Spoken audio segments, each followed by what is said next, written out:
ఏపీలో ఎన్నికల సమయంలో మద్యం దొరకడం కలకలం రేపింది. తిరుపతి జిల్లా చంద్రగిరి మండలం ఐతేపల్లి సచివాలయంలో వైసీపీ సర్పంచ్ మద్యం దాచినట్టుగా టీడీపీ నేతలు గుర్తించారు. వెంటనే ఫ్లయింగ్ స్క్వాడ్కు ఫిర్యాదు చేయడంతో తాళాలు పగలగొట్టి 3 కేసుల క్వార్టర్ బాటిల్స్ స్వాధీనం చేసుకున్నారు ఎన్నికల అధికారులు. సర్పంచ్ పజిల్లా విచారిస్తున్నారు. నెల రోజులుగా తాళాలు ఇవ్వలేదని పంచాయతీ కార్యదర్శి చంద్రబాబు ఈసీకి అధికారులకు తెలిపారు.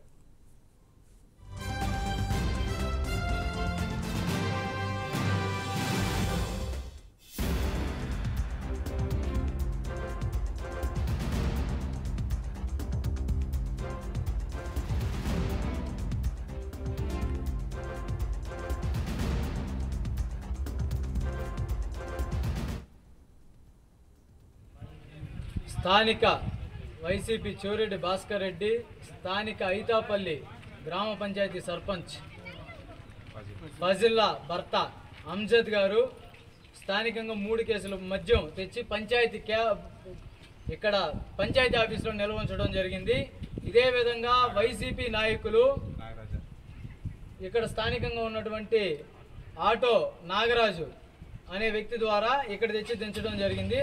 ఈరోజు ఆటో నాగరాజ్ అనే వ్యక్తి ఇక్కడ మద్యం దించారని చెప్పి స్థానికంగా సమాచారం వస్తే సెక్రటరీకి కాల్ చేస్తే సెక్రటరీ నా దగ్గర నేను వచ్చి 8 నెలలు అవుతుంది, కనీసం ఈ పంచాయతీ భవనం బీగాలు కూడా మా దగ్గర లేవని చెప్పి సమాచారం ఇవ్వడం జరిగింది. ఈ బీగాలు కేవలం సర్పంచ్ దగ్గర, అతను అనుచరుడు నాగరాజ్ దగ్గర ఉన్నాయని చెప్పి తెలియజేయడం జరిగింది.